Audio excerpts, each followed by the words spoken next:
Good evening, everyone, and welcome to Spanish United Radio. I'm your host, Enrique Sanchez of Spanish United. This evening, we have a very special guest. Would you be kind enough to introduce yourself to the audience, please? Hi, my name is Brad Pike. I'm the mayor for the city of Eagle, Idaho. Welcome, Mayor. Thank you for being on the show. Well, it's my pleasure.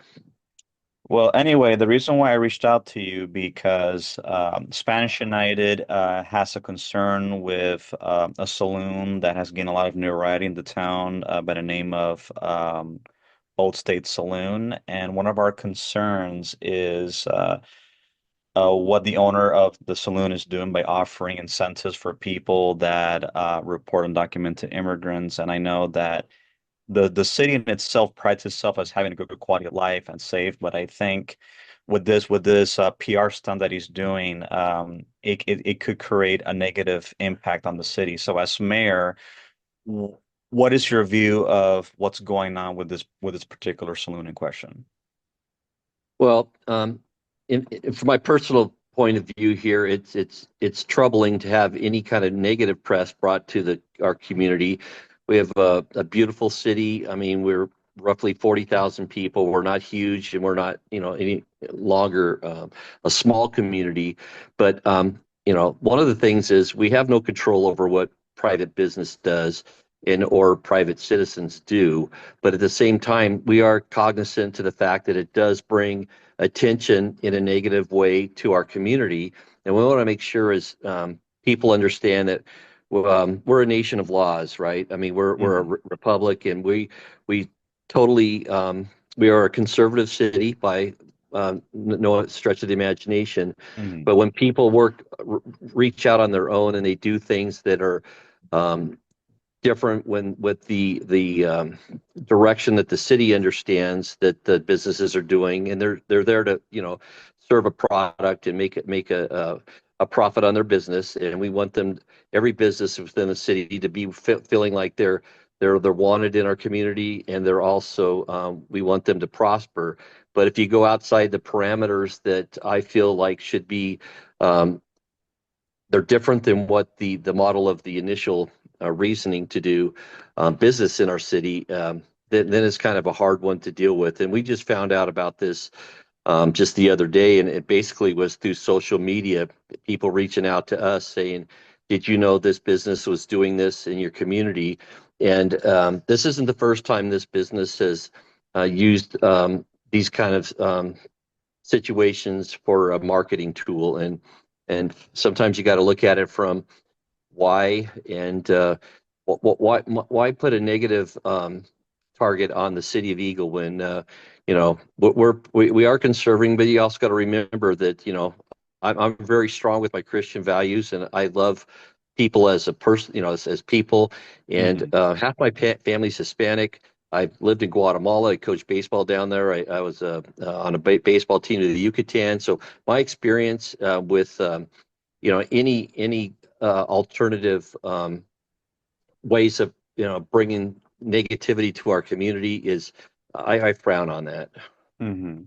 Yeah, because I contacted him because again, a private business, they can do what they want as far as promoting, but the way that they promote an incentive, I think that's where it kind of gets into a gray line because again, there is freedom of speech, but there is no freedom of consequences. So it's like saying, Right. one can, say whatever, but it doesn't give one a right to yell fire in a crowded theater. So I Well, think I was that's just where going the to line use is that as drawn. an example because I'm a retired fire captain myself, and so I was just going to use that example. Is you can't yell certain things in a public setting and expect. I mean, you have preachers that'll preach on the corner, right, to the public, Mhm. and you're going to get pushback from the opposition.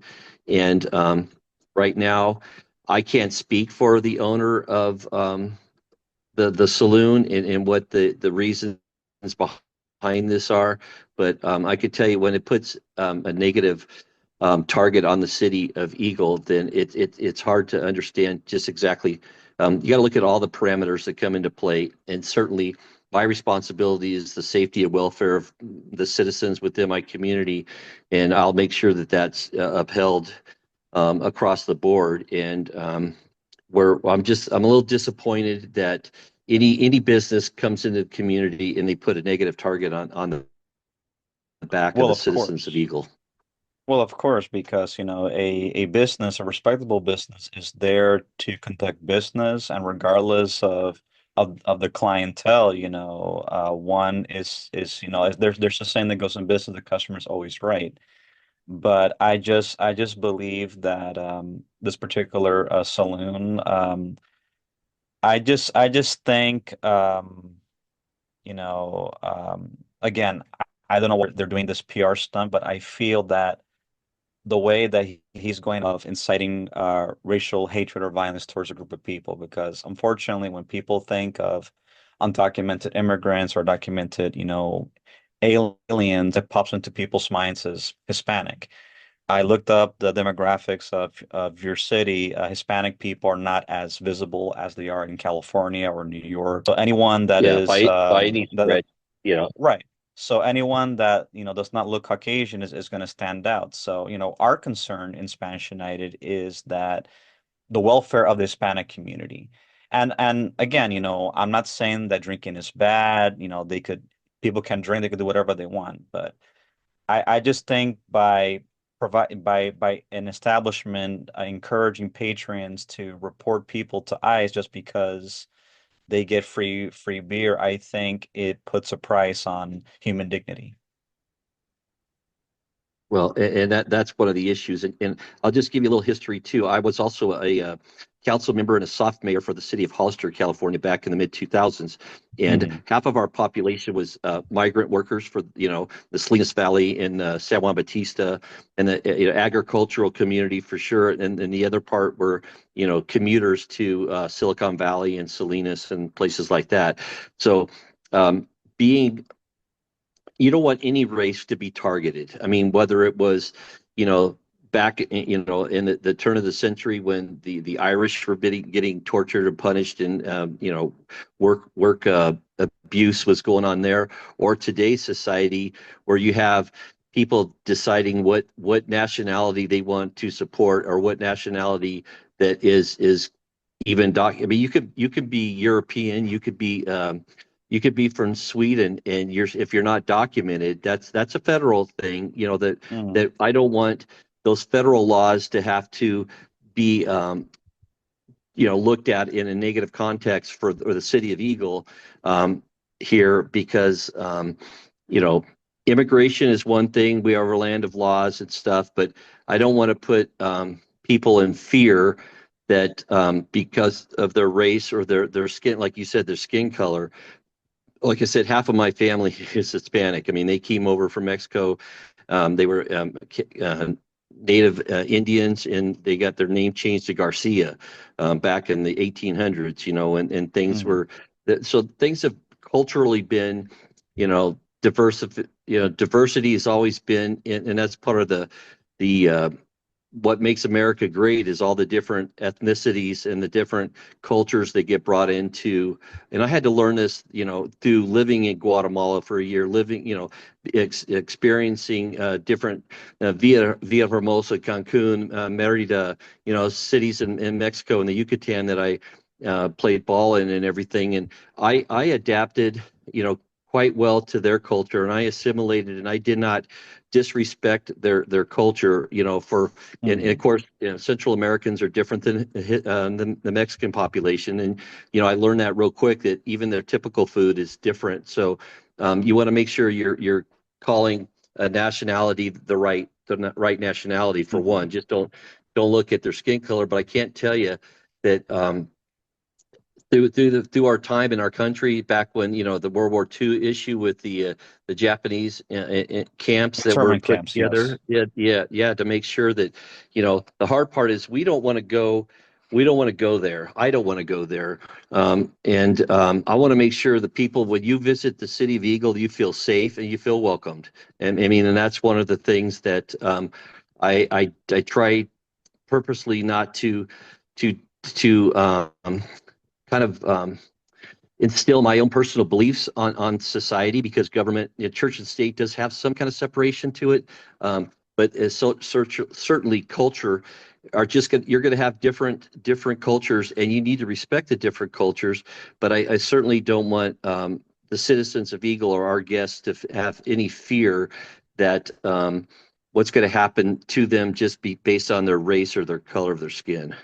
Yeah, because right now with the current climate that we're living in right now, many Hispanic people, both immigrants and birthright citizens, they feel that they're in danger being in certain places just because of their ethnicity. And I've seen a lot of rhetoric where many Hispanic people have been abused, and uh, it's become like the normalization of things, and that's something that has to be prevented because again,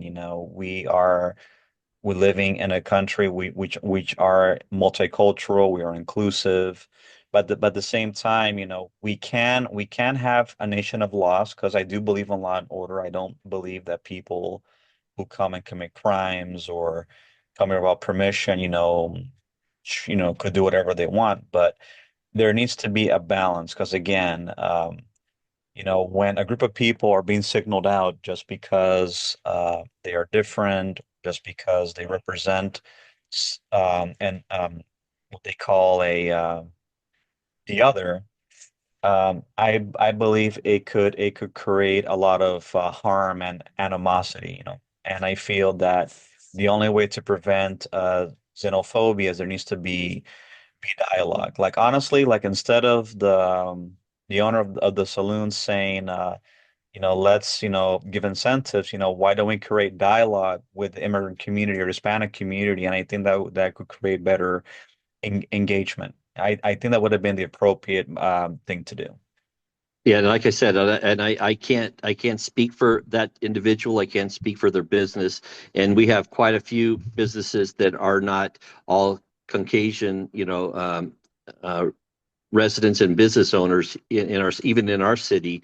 But it's back to tactics and what are you using it for a marketing tool, or are you using it for convictions and totally beliefs? But I do know this immigration issue, and I want to make sure that even though the Hispanic community feels like they're the targeted people right now, I mean historically though it's been numerous, ethnicities, that have been discriminated against over the at least the last 100 years, for sure. If not, I mean, actually, 150 years you can look at it from that Mhm. perspective. But today you and I have to take care of what's going on with the reality of today and the people today. So putting targets on people's backs, I mean, there are laws, and there are federal laws that we need to follow, and that's what I'm all about. That, I mean, I think that we are a Judeo-Christian community, nation, and I don't want to get into anything further with that direction. But at the same Mhm. time, um, we are a republic, and the republic is stands on laws. So I would like to, I mean, the reform thing and immigration reform is that's why the feds are having such a hard time with it now. It's because it's a difficult thing, and the hard part is the people that have come from any country legally, and they've gone through the process, and they want to be in America, and they want to be, live in America and stuff. They did it the right way. Those are the people I often heard from, especially living in Hollister, is we did it the correct way, and there are other people that are doing it the easy way through, and it just as a slap in the face to their culture, because they're thinking, why did I do it the right way, but this person, and that's good and evils in the world. So we're going to be Mhm. doing things, that either are positive or negative, to society as a whole, and that's why we have crime. That's why we have police and law, enforcement for that matter. But I want everybody to have an opportunity, but I also want them to follow the law and do it, the right way. And I kind of speak for, and when I say that, I kind of speak for the immigrants that have come in, and they've done it the right way, because um, you got to, you have 100 people in line, and then somebody comes in ahead of them and just um, takes over their job or takes over their house or whatever. That part I have a little bit of trouble with, but I certainly don't promote the influences that you see other people, and that's why we're having this podcast tonight, is that people have done things in a reactionary way that I would have never supported or I don't support. I think that there's better ways, like you said, of the dialogue, but I would like to have an opportunity for these people to come in and do it the right way. I think work visas and green cards are very important to any country. And the reason I say this, and I'm not just saying it in the wind, I had to do that, right? I had to have a visa card. I had to have my passport with me at all times when I lived in Guatemala. It wasn't just once in a while because people could come up, the law enforcement, the police down there, they would always ask me because I stood out, a 6'2" white guy. I mean, Hmm. and the Mayan Indians were, not as tall, obviously, and their skin Hmm. wasn't as light as mine. So I Hmm. stood out, as an anomaly to that area. So it was important for me to let them know I was there for a purpose. I mean, coaching, baseball was my job there, Right. and but understanding that I respected their country enough to know that these are their laws, this is their expectation. So I will carry my visa and my passport with me, even though I carried it in my sock because I didn't want somebody pickpocketing me. But that was that I followed the rules, and I would like everybody that comes into our country to follow the rules. But I also don't want the other side of it to be where you're living in fear. So a process to get them into their work environment where they're doing things legally, and I think that a lot of responsibility lies on the employer at that point too, to make sure that they're getting their workers,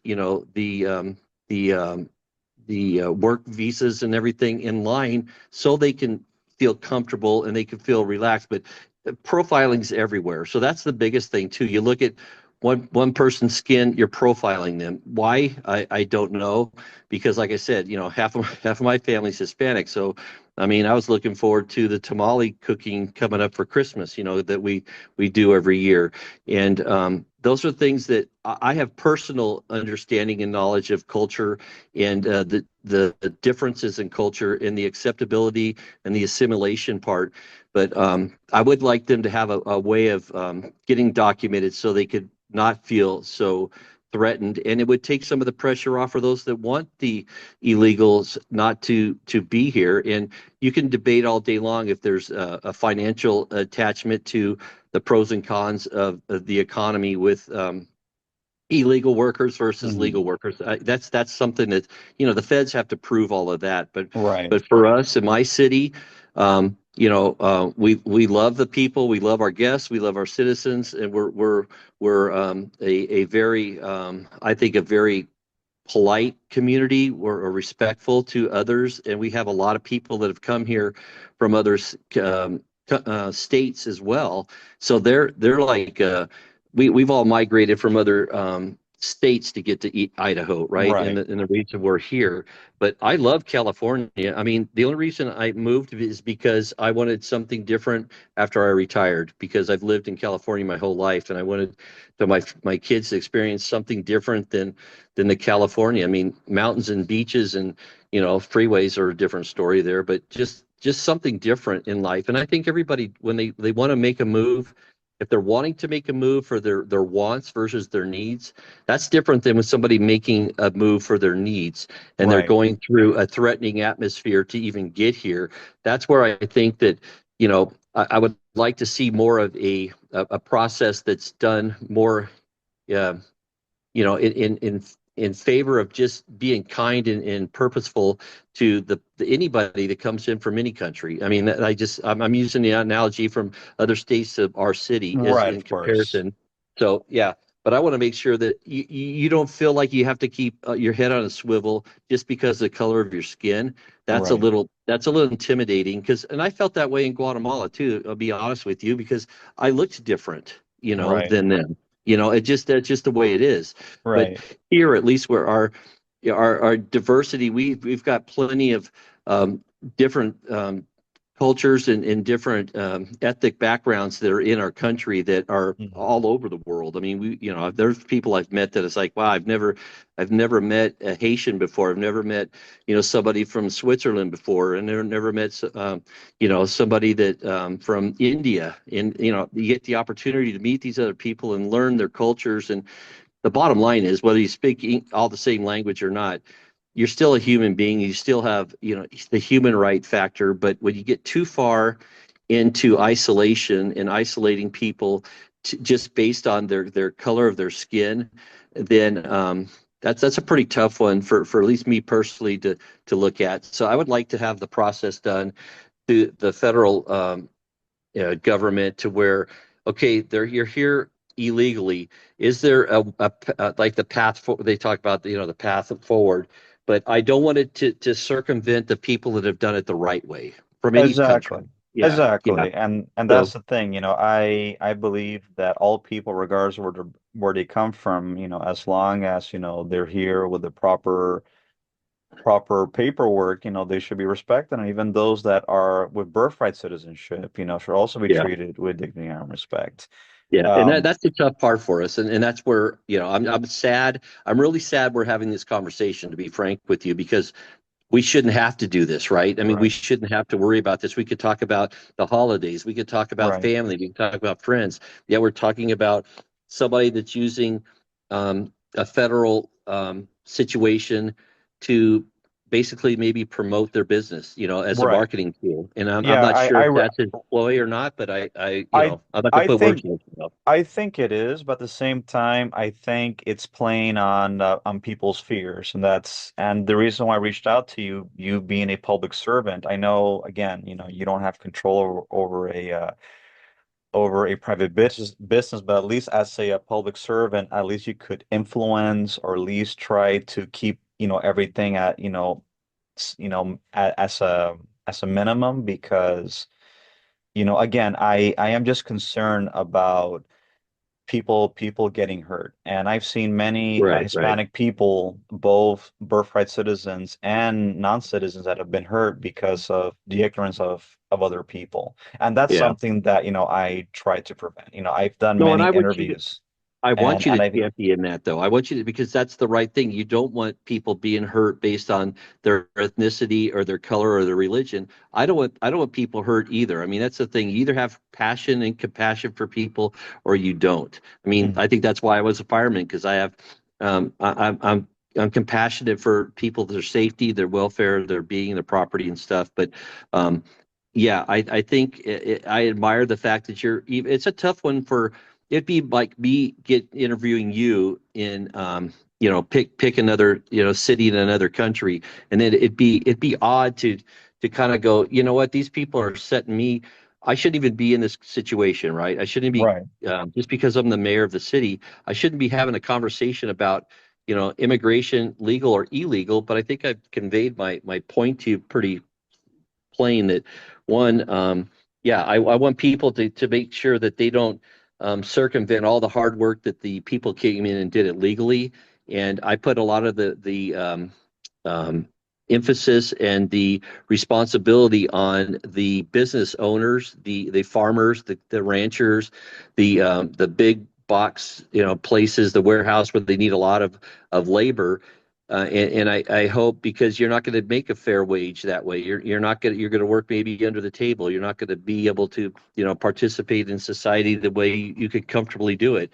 I want Mhm, people to come out to our country Christmas and all stand elbow to elbow with a candle, and be able to have a Christmas moment, and not mhm, worry about government issues. But I don't have that luxury. I have to make sure that our public is safe. So my emphasis this weekend is on the safety of the community, like any mhm, event we have, but it has a different tone to it this time, right? Because of mhm. other things that are going on right now.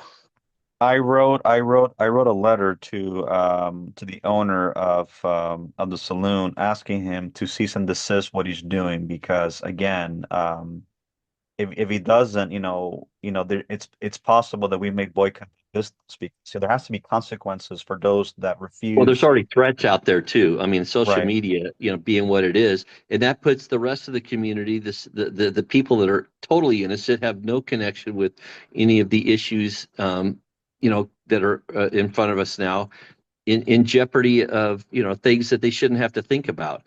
So, I mean, like I said, I mean, I admire the fact that you're willing to step out and speak on the people's behalf. But I would definitely encourage and come along side of you with championing away a solution to make sure the people that are not legally documented working, they get documented, right? But they have to be in the same process. And I don't want somebody that did it the right way to get elbowed out of the way just so somebody can work without going through the proper channels. Absolutely. And like I said, there's ways to do it through government reform.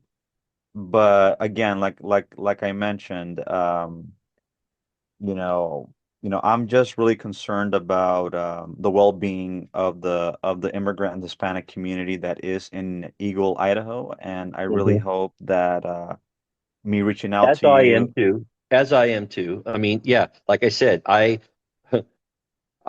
you know, anyhow, it's just there's just lot of issues that I think that need to be addressed. But when you don't focus on, the people as a respect of their heart of their, you're gonna tell me that anybody's, we were all designed and created for our own reason in our own culture, our own skin color, our own ways of doing life, so it's not, we deal with the hand God gave us and we work forward. Mhm. That's really, and but it's a tough task, and I don't have the solution, nor do you, and that's why we're both probably frustrated with this so much, is because at least you have, a platform that you're making sure that your community is taken care of to the level that you feel, okay, I do my calling, I'm working on what I think needs to be done. But yeah, it's the ball's in his court right now, honestly, because he put a lot of pressure on me, he put a lot of pressure on our community, put a lot of pressure on the culture that's in here. And it's like I said, it's just not one culture. It's just not the Hispanic community. Because yeah, that seems to be the spotlight right now. But there's a lot of people that have been, put into these packages that we need to unfold and let them know that, I really honestly don't care what your skin color is. I realistically want you. In fact, I've loved, you know, no hablo inglés total, but in the past, I prided myself on learning Spanish because I needed to be able to communicate with, the teams that I was coaching and stuff. But it was a privilege for me to learn a new culture. It was a privilege for me to assimilate into the way that a Guatemalan was, Mhm. Guatemalteca, all of that with everything. And it was important to me to make sure that I didn't come in and establish my way of doing things, because who's to say what my way is anyhow? I mean, like I said, I'm a Right. Christian. I follow what God wants me to do in my life, and I think that's important for people to value each other as people. And I don't want to see anybody hurt because of a different opinion. But at the same time, I got to be firm on, I do want people to do it the right way and go through the process. And that's the hard part I know for the feds are dealing with right now. But now it's sensationalizing, a situation that um, you can't throw a grenade in the room and expect that somebody won't have, some kind of collateral damage from it, so Exactly. that's the hard part that I'm dealing with right now. So I know eventually I'll have to have a discussion, because like I said, this isn't the first time he's used other situations for marketing. But you know he's I one man with one business, but look at the influence and the impact it's had on, Right. putting people into these kind of conversations. Right. I believe personally he's gone too far, in my opinion. Mhm. He's gone too And, far. and that's not, and it's not, if anybody, if you're going to say, out of these businesses, who do you think would do something that's out of character for the rest of the community?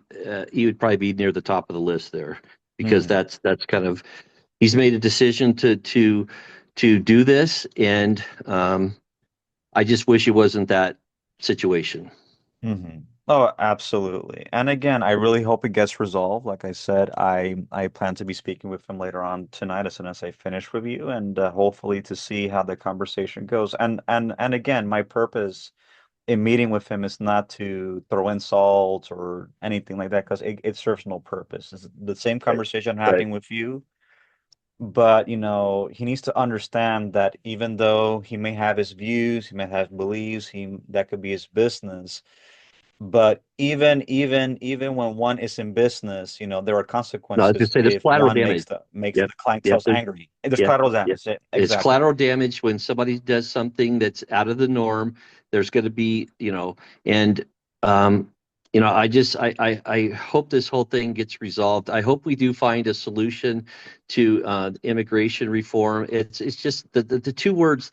It's just hard because you've heard these for I don't I mean I'm 67 years old. I don't know how old you are. I'm sure you're way younger than me, but I'm the thing 42. is, yeah, you've heard this your whole life though. Reform, reform, reform, right? Right. And really, it just gets the can gets kicked down the road each time, and it's a crisis because you've got to line people up in terms of doing process the right way, even for a job application. I mean, we all apply for things, or we all run for an office, and you have to vote. You hope you get picked, right? I mean, you want your job, you want your all the things we've gone through, all of us in life, and then establishing, what do we want for our families? What do we want for the expectation of our kids? What do we want them to understand how to be a good citizen and a good parent themselves someday? All of those factors come into play, and I want that's what I want, because I think we're a richer country when we use everybody's skills and talents collectively. I don't think one way's the right way. The only thing I will stick to one way's the right way is, like I said, I'm a Christian, which means I believe Jesus Christ is our Savior, and there's only one way to heaven. It's through Him, and that's my Right. religious statement that I will make. But that doesn't mean that I don't love people, because Christ told us to love others as yourself, as He did with the Exactly. church, and I'm going to keep that as my platform for when I'm doing things. And but I will stand up for what's right, and I will stand against what's wrong. And right now, I don't feel very comfortable with this spotlight, that this negative spotlight that's been brought to the city of Eagle, Idaho. What's interesting that you actually brought that up because I remember when I contacted the saloon also through social media prior to reaching out to Mr. Fitzpatrick. There was a patron, I guess, from one of the comments on social media that was saying that they are a moral, conservative, godly bar and Hmm. making personal insults to my character. I've gotten so many insults by so many people, so I responded by Yeah, telling him, "Okay, that's fine, but did you know that drunkenness is actually idolatry?" yeah, yeah. And see, those are the things. And I have a hard time personally understanding a church service in a saloon. I mean, I do. I mean, drinking whiskey and beer while you're listening to the scripture, to me, those don't go together. It doesn't mean the Bible doesn't talk about being drunk. It talks about being drunk, and out of ability to have your own capacity met. It doesn't talk about having alcohol. I mean, that's the thing is, you just don't want to indulge in anything in life, and you put yourself out of the ability to be rational in your own being. But that one always, I looked at that one as an anomaly itself too. So, but this is something that I think that he has produced it on his own. He has to answer on his own. It does put pressure on me as the mayor of the city, for when controversial things get brought up in our community. Um, I have to be part of it, whether I want to be or not. I've been thrown into this situation. That's why we're having our conversation, that I don't feel comfortable with. I'm sad that we have to do this. I'm disappointed that we have to do this, but um, maybe with I hope something positive comes out of it. I mean, I don't know at this point what it'll be, but I think it might get worse before it gets better. But that's the part that I have to struggle with, as making sure my community is safe. I would recommend probably doing like a town hall meeting where they have all of the businesses of the Chamber of Commerce get together and then people from the audience can express their concerns both for and against. So that way people could Yeah. dialogue and talk about how they feel. Because there are maybe a lot of people that may be in support of what Mr. Fitzpatrick is doing, but there's many people that are not. So Yeah, and that's I've been that's a getting good way to emails do on so. that and stuff. And I do wish, and just to we've got a new director for our Chamber of Commerce. We've never had a strong Chamber of Commerce in the city of Eagle, so we're working through that. But I understand the tool that you're looking for with that, and that's something that, like I said, he brought up. But sometimes the more fuel you put on the fire, the bigger it gets, right? So letting to see if it may take its own course and it just fizzles out. I'm hoping that's the case. I don't think it's going to be the case, but I'm hoping that's my positive outlook for it. But yeah, we will have to follow what the procedures next in with our community are. And if people are wanting to have dialogue, that's great. If people are wanting to come and just pick sides and have a battle, that's the part that would be a little bit of a challenge, especially, in our city. Right, of course. And So again, as servant, your job is to listen to the concerns of the public, look to find solutions and how to resolve yeah. conflict, at the same time to come to a consensus. Yep. And then that's the part where I'm hoping that, I'm going to have a conversation with people in the community that yeah, I wish we didn't have to have this conversation, but we do. So that's going to be the part that's the most frustrating for me. So, um, but I mean, I applaud you for promoting um, the position that you're in, and I think, even though it is a podcast, I do think that it was a very good dialogue. I mean, with the conversation, and I hope you understand that I wish you all the best. And like I said, I've lived. Half my family's Hispanic, so I've lived the Hispanic culture, and I find that enriching for my life personally. Hmm. Well, anyway, we've come to the end of our time. I want to tell you, Mr. Mayor, thank you for coming on the show. And for those that are listening, Spanish United is on all social media platforms. We are on Spanish United, Facebook, Twitter, YouTube, Instagram.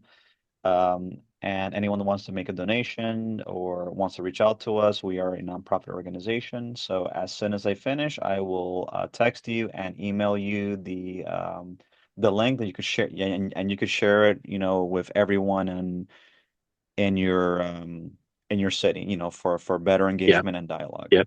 And I definitely will look you up on the YouTube once we get this thing going. So, all right. Well, thank you for reaching out to me, and I'm glad I had the opportunity to be available for you. You too. Have yourself a good evening, Mr. Miro. Take care. Okay. Take care. Bye-bye. Bye bye.